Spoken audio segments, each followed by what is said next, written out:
전도서 10장 1절부터 7절까지 말씀 제가 봉독하도록 하겠습니다.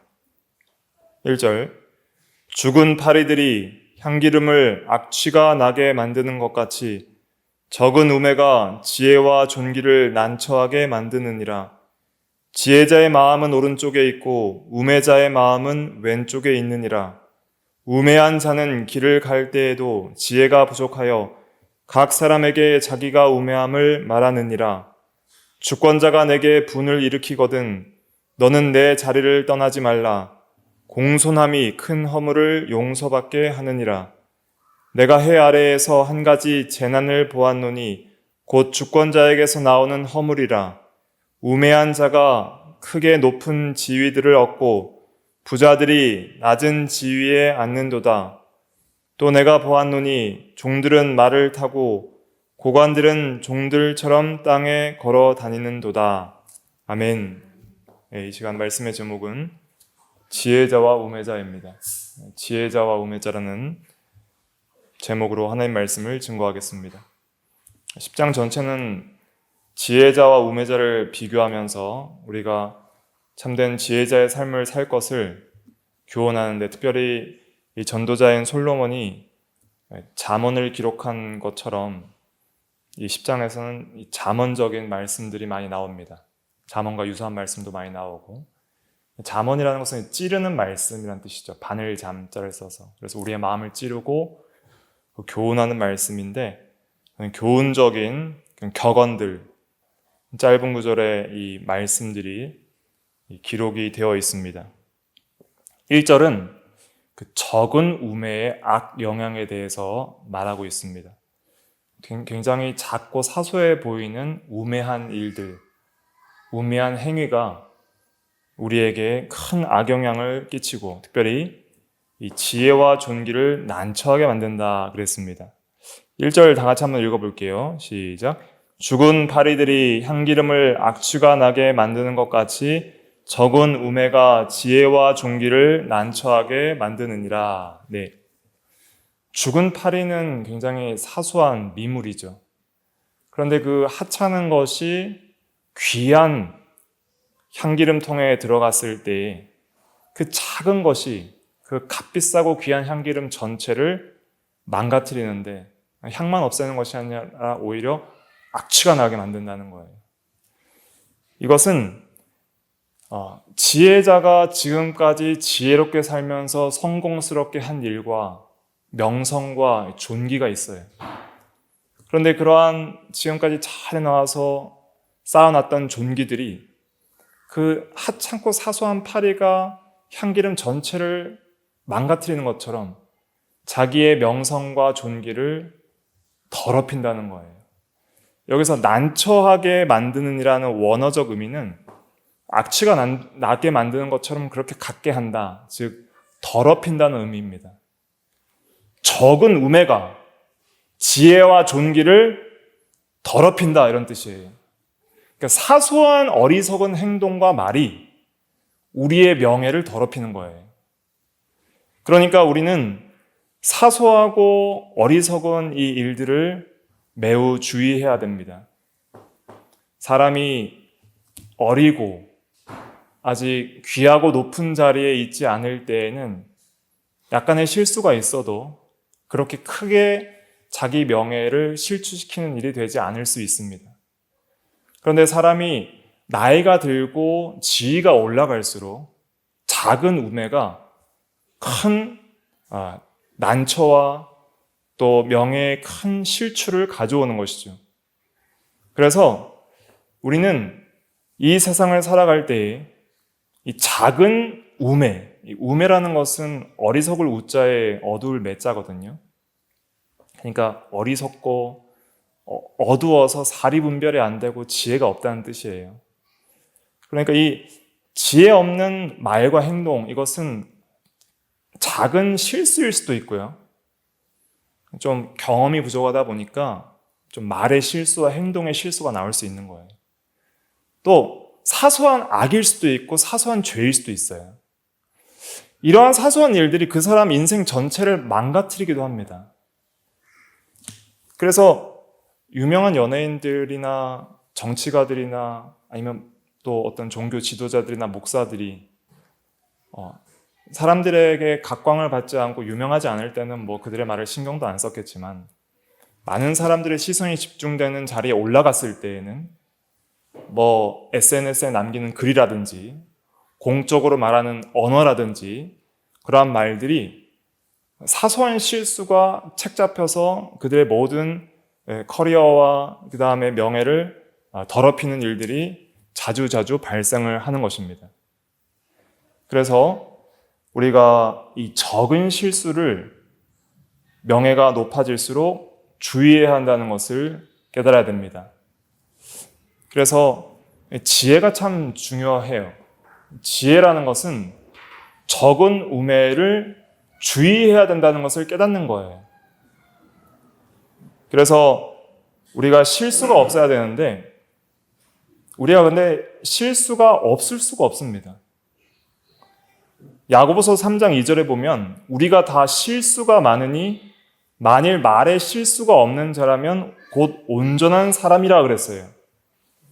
말에 실수가 하나도 없는 사람이면 온전한 사람인 거예요. 그런데 우리가 다 실수가 많다 그랬어요. 그러니까 아무리 온전하게 살려고 해도 사소한 실수들이 발생을 하게 되는 거예요. 그러면 우리가 어떻게 해야 되는가? 항상 하나님의 은혜를 구해야 됩니다. 하나님께서 말에 실수가 없도록 지혜로운 말과 지혜로운 생각과 지혜로운 행동을 할 수 있게 해달라고 하나님의 인도를 구해야 돼요. 겸손히 하나님의 인도를 구하는 사람은 경우에 합당한 말을 할 수 있는 지혜들을 그때그때 주시는 거예요. 주의 성령께서 할 말을 내 입에 주시리라 그랬어요. 또 우리가 실수한다 하더라도 하나님을 항상 의지하고 하나님의 인도와 보호를 구하면 하나님의 도우심과 보호하심이 있습니다. 때론 넘어질 수가 있어요. 실패할 때도 있어요. 실수할 때도 있어요. 하지만 하나님께서 완전히 더럽혀지고 망하지 않을 수 있도록 보호해 주시는 거예요. 예를 들면 아브라함도 여러 번 실수했잖아요. 자기 아내를 2번이나 누이라고 실수했어요. 그런데 하나님이 지켜주셨고 하나님이 보호해 주셨고 하나님이 아내를 빼앗기지 않도록 지켜주셨어요. 다윗도 여러 번 실수하였습니다. 죄도 지었고요. 인구조사도 했고요. 여러 이 정책적인 면에서 좀 넘어질 때도 있었어요. 마음적으로도 낙심하고 넘어질 때도 있었어요. 두려워서 블레셋으로 도망간 적도 있었고 아기사 앞에서 미친 척 한 적도 있었어요. 실수죠. 하나님의 기름 부음 받은 존귀한 자가 두려워하고 불신앙으로 나감으로 실수를 많이 했죠. 그러나 실수할 때마다 다윗은 하나님께 돌이켰고 하나님을 의지함으로 하나님의 보호하심으로 지켜주심을 받았습니다. 그래서 우리의 참된 지혜는 여호와를 경외하고 그를 의지하는 거예요. 그렇게 하나님을 의지하면 하나님께서 때로는 실수를 막아주시도록 지혜를 주시고 때로는 실수하더라도 완전히 넘어지지 않도록 우리를 붙들어 주시는 것입니다. 우리가 이 세상에서 지혜가 있고 또 성공을 하고 일을 잘하면 또 질투하고 시기하는 자들이 많이 있어요. 그래서 어쨌든 실수 한 번을 흠을 잡아서 명예를 더럽히려는 자들이 생깁니다. 예를 들면 다니엘 6장에 보면 다니엘이 그 메대와 바사 나라의 총리가 되었을 때 그 밑에 있던 신하들이 흠을 찾고자 고소할 증거를 찾고자 했던 거예요.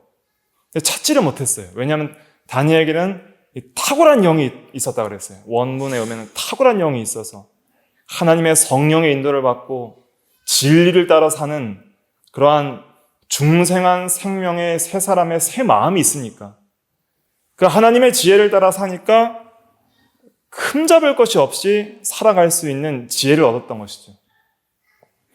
그래서 하나님의 인도를 받아야만이 지혜로운 삶을 살 수 있고 또 우리가 넘어지더라도 다시 보호받는 소망을 얻을 수 있는 거예요. 자기를 의지하면 넘어질 수밖에 없어요. 자기는 의지할 바가 되지 못해요. 항상 지혜의 근원이시고 지식의 근원이신 하나님을 의지해 나가면 하나님께서 우리를 인도해 주십니다. 아무튼 이 적은 우매를 주의하셔야 돼요. 높은 자리에 올라가고 좀 존귀해지고 성공할수록 작은 실수를 하찮게 여기는 사람들이 있는데 작은 실수를 하찮게 여기는 것 자체가 우매한 거예요. 지위와 연령이 올라갈수록 전에 했던 사소한 실수들을 하나씩 제거해 나가야 됩니다. 전에는 내가 사소하게 했던 실수들이 있을 수 있어요. 하지만 이제 나이가 차고 또 가정을 이루고 사회적으로 교회적으로 직분과 지위가 올라갈수록 작은 실수를 무섭게 생각하는 것, 그것이 지혜예요. 그것을 하지 않으려면 하나님의 은혜의 인도하심이 필요한 것이죠. 탁월한 영을 가져야 되는 거예요.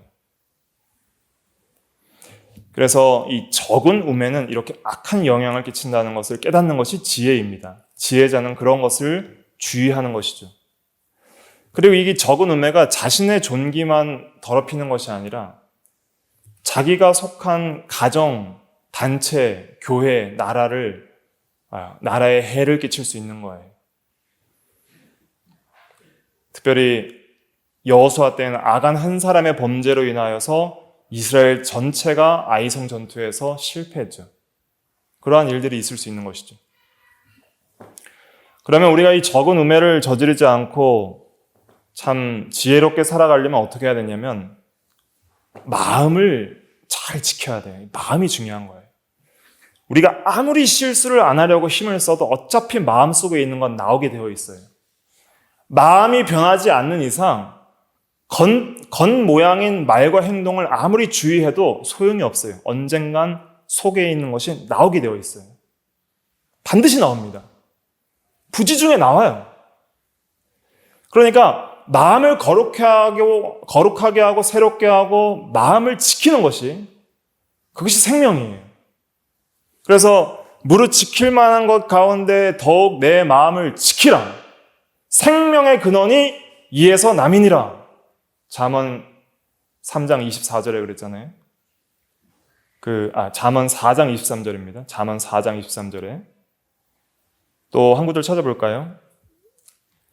누가복음 6장 45절. 누가복음 6장 45절. 요절입니다. 이거는 체크해 놓으시고 완전히 외우셔야 돼요. 6장 45절. 같이 읽어볼게요. 시작. 선한 사람은 마음에 쌓은 선에서 선을 내고 악한 자는 그 쌓은 악에서 악을 내나니 이는 마음에 가득한 것을 입으로 말함이니라. 네. 어차피 내 마음에 쌓아진 것이 나올 수밖에 없습니다. 마음에 가득한 것을 입으로 말함이니라. 이 말씀이 중요한 거예요.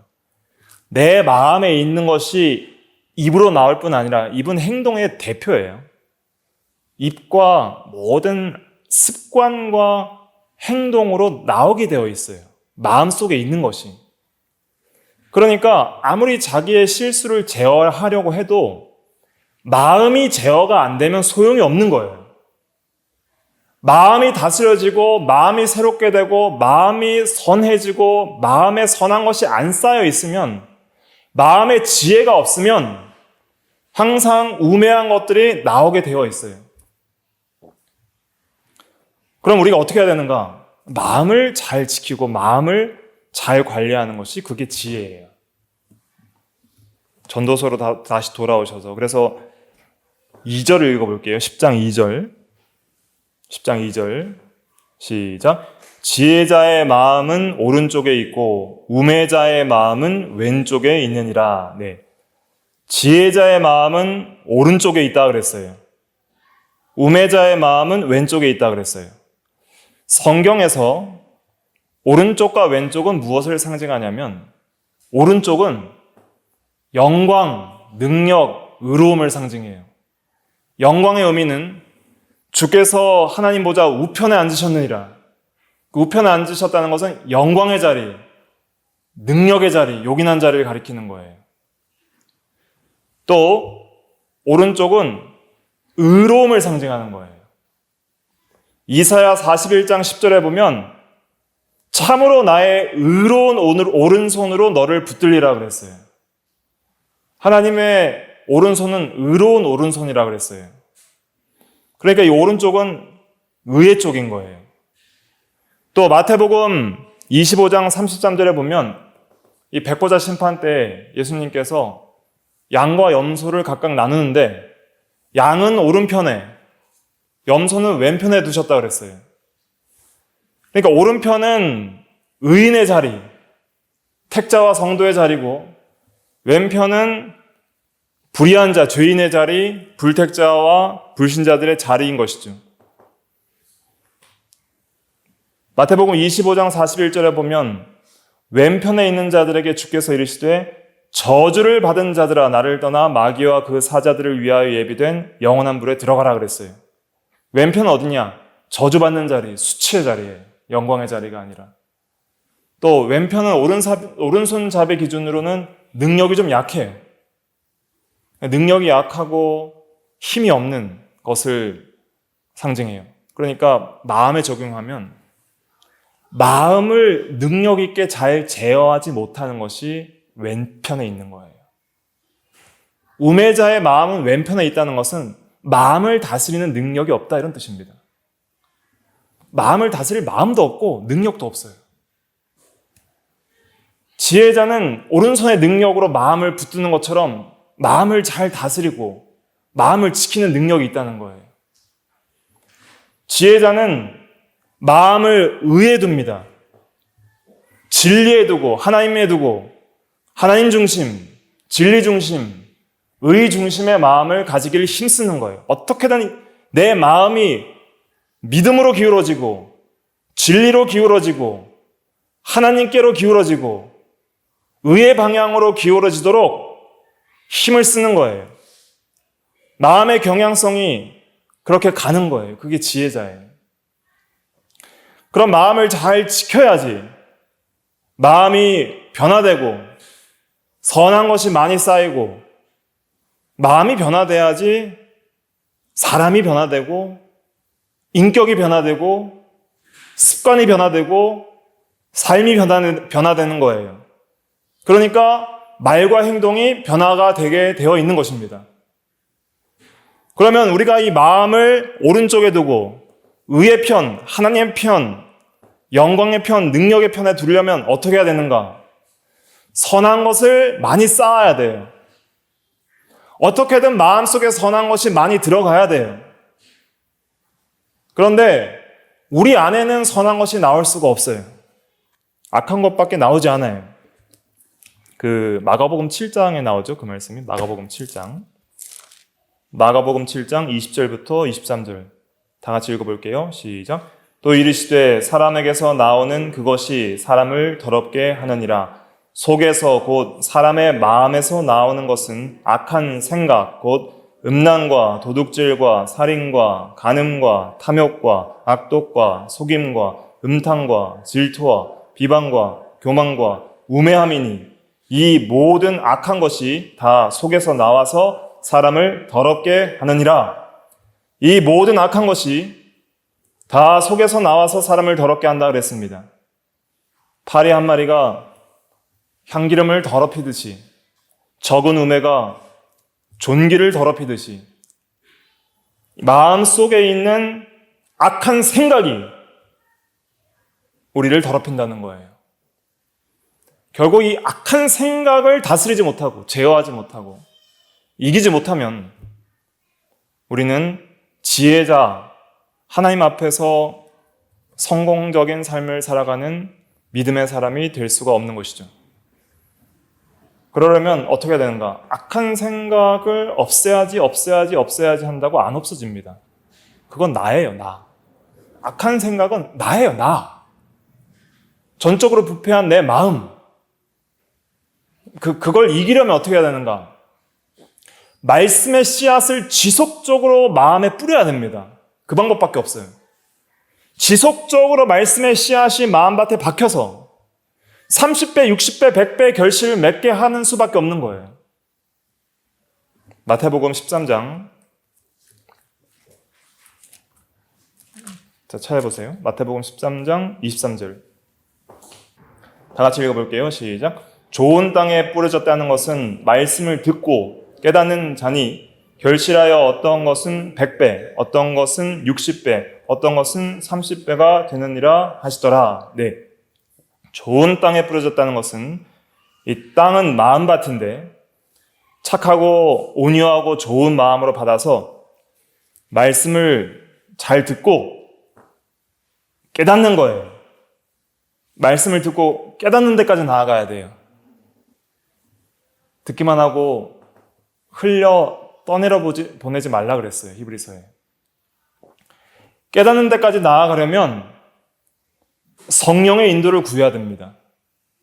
그러려면 우리가 진리를 깊이 있게 연구하고 마음에 새기고 진리를 사랑해야 돼요.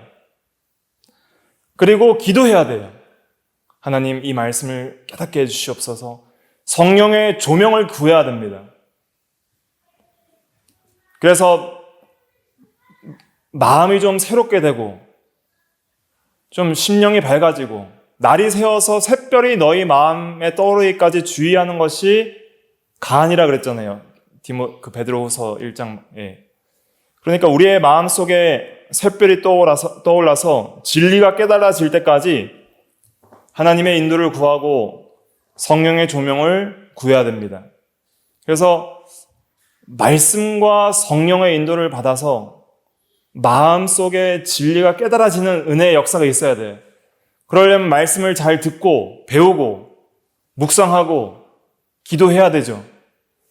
그 다음에 진리를 또 어떻게 깨달아야 되냐면 순종하려고 할 때에 깨달아집니다. 이것이 굉장히 중요해요. 내가 그 진리를 사랑하고 행하려고 하면 깨달아진다 그랬어요. 행하려고 하면. 그 행하려고 할 때에 체험적 신앙이 나오는 거예요. 거기서. 진리의 역사가 나오는 거예요. 하나님의 말씀이 살아있고 운동력이 있어 좌우의 날선 어떤 검보다 더 날카로워 관절과 골수와 홍과 영과 관절과 골수를 찔러 쪼개기까지 하며 마음의 생각과 의도를 분별해낸다 그랬잖아요. 히브리서 4장 12절에. 그 진리의 역사가 우리 마음속에 칼과 같이 침투하여서 악한 생각을 도려내고 선한 마음을 줄 수 있는 선한 생각을 분별할 수 있는 능력의 역사. 그런 역사가 있으려면 어떻게 해야 되냐면 말씀을 순종하려고 해야 돼요. 그 말씀이 어디 있냐면 요한복음 7장 17절에 있습니다. 요한복음 7장 17절. 요절입니다. 다 같이 읽어볼게요. 시작. 사람이 하나님의 뜻을 행하려 하면 이 교훈이 하나님께로부터 왔는지 내가 스스로 말함인지 알리라. 사람이 하나님의 뜻을 행하려 하면 이 교훈이 하나님께로부터 왔는지 알리라 그랬어요. 행하려 하다 보면 이 진리가 하나님으로부터 온 진리고 참 진리구나 하는 것이 깨달아지는 거예요. 진리를 순종할 마음이 없고 행해보지 않는 사람은 절대 진리의 역사와 그 맛을 볼 수가 없습니다. 그렇게 되질 않는 거예요. 그냥 100번, 1000번 들어도 지식으로 교만해질 뿐 그 진리가 우리의 마음을 변화시키는 능력의 역사를 보지 못해요. 그러니까 하나님이 경험되지가 않는 거예요. 하나님은 말씀을 통해서 우리의 심령을 변화시킴으로써 우리의 영혼을 새롭게 하고 우리의 영혼의 구원을 이루어나가는 역사를 지금 하시는데 그것이 가장 중요한 역사고 그것이 가장 핵심적인 구원의 역사고 그것이 가장 하나님을 깊이 만나는 은혜의 자리인데 그 마음을 변화시키는 하나님의 역사를 보지 못하는 이유가 무엇이냐면 하나님의 뜻을 행하려는 마음이 없기 때문이에요. 어떻게든지 마음을 오른편에 두고 의의 편에 두고 하나님 편에 두고 진리를 위해 생명 바쳐서 순종하겠다는 간절한 소원이 없이 진리를 사랑하는 마음이 없이 지식적으로 하나님의 말씀만을 연구해서 깨달으려 하는 사람은 이 역사를 볼 수가 없습니다. 그렇게 역사하는 게 아니에요. 아무리 공부를 많이 해도 하나님의 뜻을 행하려는 그 사랑하는 마음이 없으면 성령의 주권적인 강권하심의 역사가 그 사람의 마음을 주장하지 못합니다. 성령의 역사가 없어요. 성령의 감동이 없어요. 진리의 역사가 없는 거예요. 하나님의 말씀을 생명처럼 여기고 그 말씀에 마음을 두십시오. 그 말씀을 붙들어야 돼요. 그 말씀을 사랑하여 행하고자 하는 자원하는 심령이 그 속에 있을 때 때론 우리가 그 중심이 중요한 거예요. 중심이. 그 중심이 있으면 때론 우리가 적은 우매로 넘어질지라도 하나님이 붙들어 주세요. 넘어질 만한 상황이 있어도 하나님이 안 넘어지게 해주시는 거예요. 지켜주시는 거예요. 그런 역사들이 있어요. 그래서 어려서부터 연단과 이 참 지혜로운 연단과 이 마음을 지키고 새롭게 하는 일이 없이 신앙의 이 연단이 없이 갑자기 미성숙한 사람이 높은 지위에 앉게 되면은 그 사람의 불행이 될 경우들이 굉장히 많이 있습니다. 예를 들면 사울과 다윗의 차이를 보세요. 사울 왕은 연단의 과정이 없이 갑자기 왕이 되었어요. 그러니까 곧 얼마 안 가서 하나님 말씀을 불순종하고 하나님으로부터 버림받게 되는 것이죠. 근데 다윗은 왕으로 기름 부음 받고 나서 오랜 시간 동안 시험과 연단의 과정을 겪었어요. 많은 고비와 시험과 넘어짐과 연단의 과정을 겪는 그 순간 속에서 하나님을 전적으로 의지하는 신앙을 배웠던 것이죠. 하나님이 없으면 죽습니다 하는 그 신앙. 나와 죽음까지는 한 걸음 차이밖에 안 된다. 그러면서 그런 두려워하는 속에서도 자주 넘어지는 속에서도 계속 여호와는 나의 목자시니 내가 부족함이 없으리로다. 나의 평생의 선하심과 인자하심이 나를 따르니 내가 여호와의 집에 영원히 거하리로다. 여호와 중심 신앙을 항상 가졌어요. 다윗은 한 번도 우상 숭배한 적이 없어요. 열왕기에 보면 많은 왕들이 우상을 숭배했지만 항상 다윗은 하나님만을 섬겼고 죄를 지을 때든지 형통할 때든지 넘어질 때든지 순종할 때든지 항상 첫째로 하나님을 찾는 그러한 중심이 있었습니다. 그래서 사도행전 13장 22절에 보면 다윗이 내 마음에 합한 자라, 맞는 자라 그랬던 거예요. 여호와께서 다윗을 뽑을 때도 사람은 외모를 보지만 나는 중심을 보느니라 그랬거든요. 하나님은 그 중심을 보시는 거예요. 중심. 마음을 어디에 두는지를 보시는 거예요. 물론 우리가 하나님 편에 마음을 둘 수 있는 것, 의의 편에 마음을 둘 수 있는 것 은혜예요. 하나님의 은혜예요. 근데 나의 행위예요. 하나님이 은혜로 우리를 붙드시기 때문에 내가 그렇게 할 수 있지만 나도 그렇게 자원해서 두는 거예요. 여러분들이 지혜자의 길, 복 있는 자의 길을 걸어가고 싶으면 마음을 항상 하나님께 온전히 두십시오. 오른편에 두셔야 돼요. 의의 편, 진리의 편, 하나님 편, 그 편에 마음을 항상 두고 지키려고 하십시오.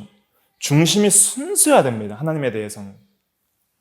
겸손하고 온유하고 순수한 마음으로 하나님을 사랑할 때 하나님께서 그 중심을 보시고 우리를 은혜의 길로 인도해 주시는 거예요. 그런데 이러한 겸손한 마음과 연단받은 마음이 없이 갑자기 감당할 수 없는 높은 지위에 올라가면 자리가 사람을 만드는 경우도 있지만 우리가 실패하는 사람들을 많이 보게 되는 거죠. 그러니까 평소에 이 작은 시험에서부터 우리가 마음을 지키고 전심전력에서 하나님께 마음을 두는 그러한 믿음의 삶을 살아가야 됩니다. 항상 신앙의 사람들은 갑자기 나타나서 능력 있는 신앙으로 산 게 아니에요. 다윗이나 또 다니엘이나 사드락 메삭 아벳느고나 그 모든 위대한 신앙의 인물들은 매일의 평소의 신앙 생활이, 매일의 삶이 하나님 중심이었어요. 말씀 중심이고, 기도 중심이고. 그렇게 그 습관적인 신앙 생활이 중요한 때에 속에 있는 것이 나오는 거예요.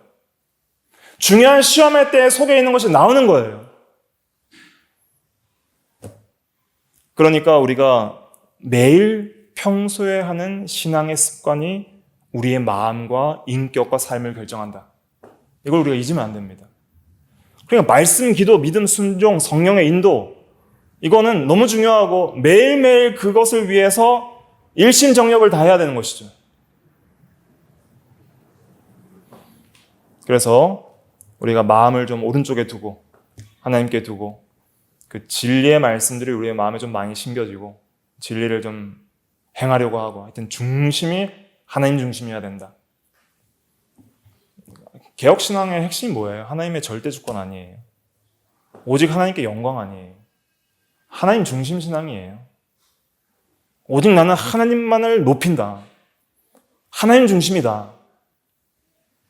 자기 중심이 아니라 자기 생각이 아니라 하나님 중심이다. 그걸 하나님이 기뻐하시는 거예요. 나는 하나님이 중심이다. 마음이 하나님 중심이다. 그 사람이 진짜 지혜자입니다.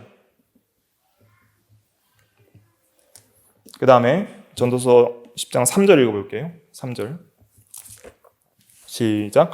우매한 자는 길을 갈 때에도 지혜가 부족하여 각 사람에게 자기가 우매함을 말하느니라. 예.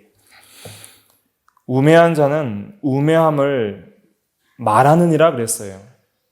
결국 마음을 지키지 못하면 우매한 게 말로 나온다는 뜻입니다. 여기서 우매한 자는 길을 갈 때에도, 길을 갈 때에도가 뭐예요? 평소 생활 습관을 가리키는 거예요. 평소 생활에서.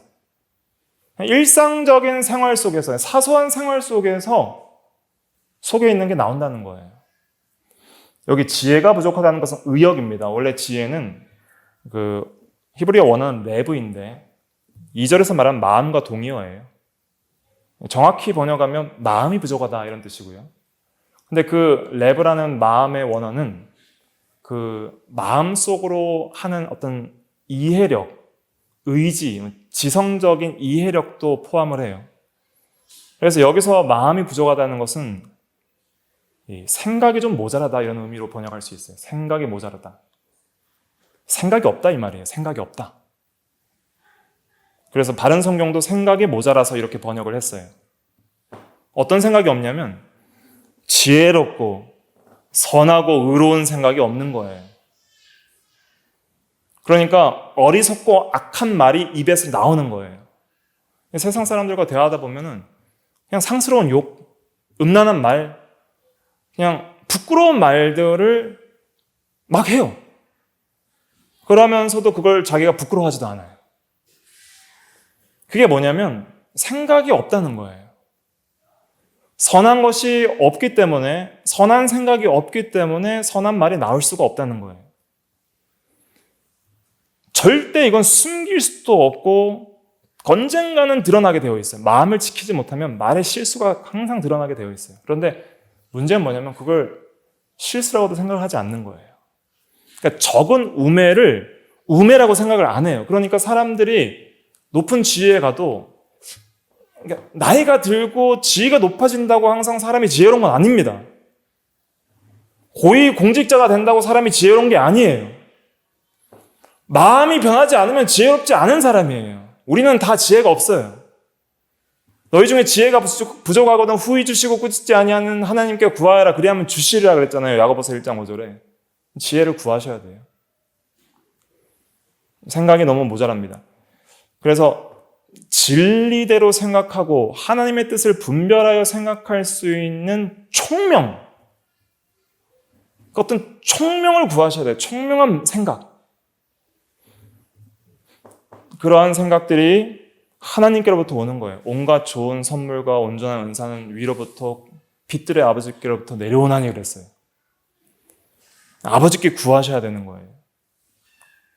그렇지 않고 이 세대를 본받고 이 세상의 생각들과 사상들과 이 세상의 모든 세계관과 가치관이 우리의 마음속에 가득하고 그리고 내 속에서 나오는 악한 생각만 계속 가득 차면 결국엔 악한 것들이 나오게 되어 있어요. 마음이라는 것은 경향성에 있어서 가만히 있질 않습니다. 계속적으로 뭔가를 생각하게 되어 있어요. 그리고 뭔가 쪽으로 계속 감정이 기울어져요. 근데 생각이 많은 쪽으로 기울어질 수밖에 없어요.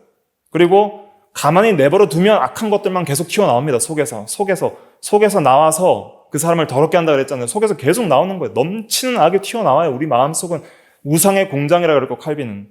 악이 계속 튀어나오는 공장이에요. 그 악을 제어하고 다스릴 수 있는 유일한 방법은 하나님의 은혜의 역사를 구하는 것밖에 없어요. 성령의 새롭게 하심과 진리의 감화력이 우리의 마음을 붙들어야 되고 그 마음밭에 진리의 씨앗을 많이 뿌려서 진리의 나무와 성령의 열매, 빛의 열매, 의의 열매가 많이 맺혀서 그것들이 또 씨앗이 많이 나서 또 계속 마음밭에 뿌려져야 돼요.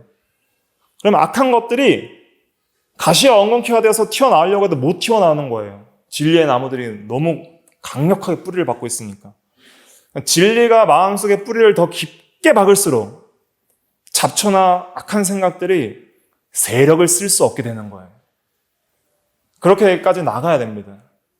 그러한 은혜의 역사들을 우리가 구해 나가지 않으면 우리의 힘으로는 지혜롭게 살아갈 수가 없는 거예요. 그래서 말씀과 기도가 전부인 거예요. 사실은 신앙생활에. 매일 말씀을 읽으시고 묵상하시고 오늘 또 찾아본 요절들 외우시고 의지하셔서 기도하시고 하나님의 인도를 구하셔야 됩니다. 하나님의 역사를 구하지 않으면 절대 마음이 안 바뀌어요. 마음이 바뀌는 것을 여러분들이 보실 수가 있어요. 저는 내 마음이 이렇게 악한 경향성에 기울어져 있는데 놀랍게 악한 것을 미워하고 선한 것에 속하는 그 로마서 12장 9절에 보면 악을 미워하고 선에 속하라 그랬거든요. 악이 미워지고 선한 것에 속하는 마음이 되는 것은 하나님의 은혜의 역사예요. 그건 나에게서부터 비롯된 게 아니에요. 그런데 마음이 그렇게 변화되게 하나님께서 하실 때 하나님이 내 가운데 은혜를 주시고 하나님이 역사하셨다는 증거를 보게 되는 것이 열매예요. 그런 은혜의 역사들을 우리가 봐야 합니다.